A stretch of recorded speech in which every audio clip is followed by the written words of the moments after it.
Imaginez les forêts profondes de la Finlande, des endroits où la lumière du soleil a du mal à passer et où se cachent des légendes aussi vieilles que les arbres eux-mêmes, des histoires qui parlent d'esprit, qui incarnent la nature sauvage, et bien sûr tous ses dangers.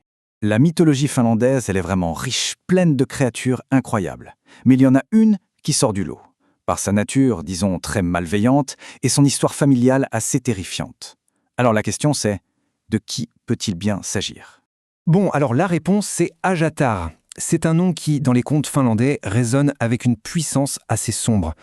On la surnomme le diable des bois, et sa réputation, eh bien, elle la précède. Ok, donc Ajatar, c'est vraiment une entité redoutable. Elle incarne le chaos, la destruction, la malchance. On dit qu'elle vit dans les coins les plus reculés, les plus sombres, genre les forêts profondes ou les marécages, et qu'elle garde son territoire avec une férocité sans égale. Forcément, croiser son chemin, c'est s'exposer à la maladie, à la peste. Et ce qui est vraiment intéressant, c'est l'origine de son nom. Aja, ça veut dire poursuivre. Si on ajoute le suffixe féminin tar, ça la transforme littéralement en la poursuivante, une chasseresse qui traque ses victimes sans relâche. Ça donne une idée assez claire du personnage, n'est-ce pas ? Mais alors, à quoi ressemble cette créature ? Sa description est tout aussi troublante que son nom. On va explorer un peu son apparence et sa lignée qui est, vous allez voir, tout aussi sinistre. Ajatar, ce n'est pas juste une créature isolée, non. Elle est vraiment au cœur d'une sorte de hiérarchie du mal. Elle est la petite fille de Ifsi, le maître des bois, connu pour répandre des maladies. Elle est la maîtresse de Lempo, un esprit païen, parfois malveillant, et des gnomes. Et bien sûr, elle est la mère du diable et allaite les serpents, ce qui renforce son lien avec ces créatures. Bref, elle est au centre de tout un réseau d'entités maléfiques. L'image qu'on a d'elle dans la mythologie est volontairement grotesque. Des cheveux qui sont liés à ses talons, des seins qui tombent jusqu'à ses genoux. La description est faite pour être dérangeante, presque contre nature. C'est une vision de cauchemar qui ne fait qu'accentuer son côté monstrueux. Et comme si ça ne suffisait pas, Ajatar est une métamorphe.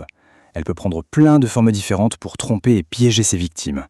Un serpent, un lézard ou même un dragon, chaque apparence est plus terrifiante que la précédente. Ça en fait un adversaire complètement imprévisible et vraiment redoutable. On pourrait penser qu'Ajatar, c'est juste une force de destruction à l'état pur. Mais la mythologie, c'est rarement aussi simple. On va maintenant aborder une facette beaucoup plus complexe de sa personnalité.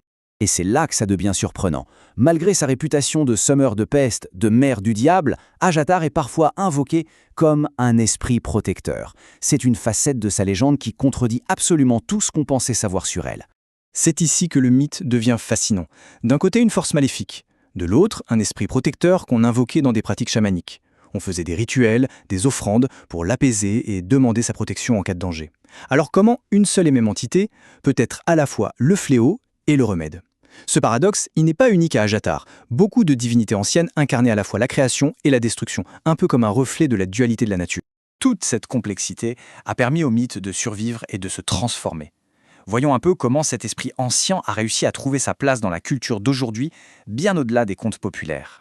Au XIXe siècle, c'est la littérature qui s'empare d'elle, mais en simplifiant un peu son caractère.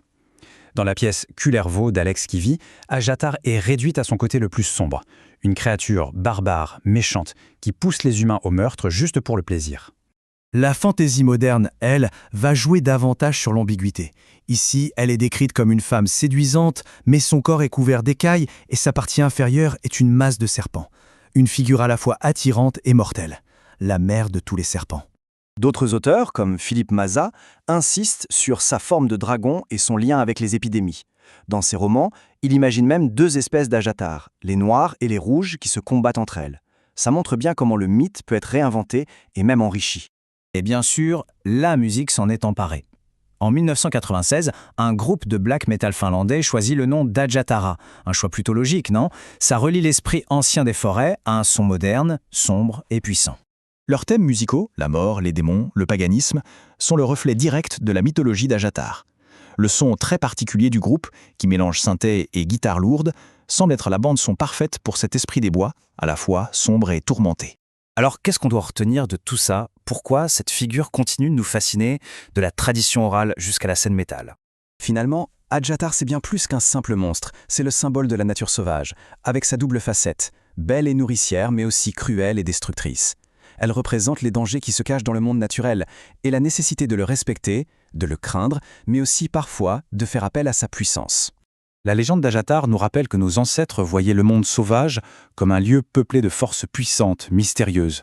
Et ça amène à se demander, dans notre monde technologique, urbanisé, a-t-on vraiment chassé tous les monstres ou est-ce qu'ils se cachent encore quelque part, attendant juste d'être redécouverts ?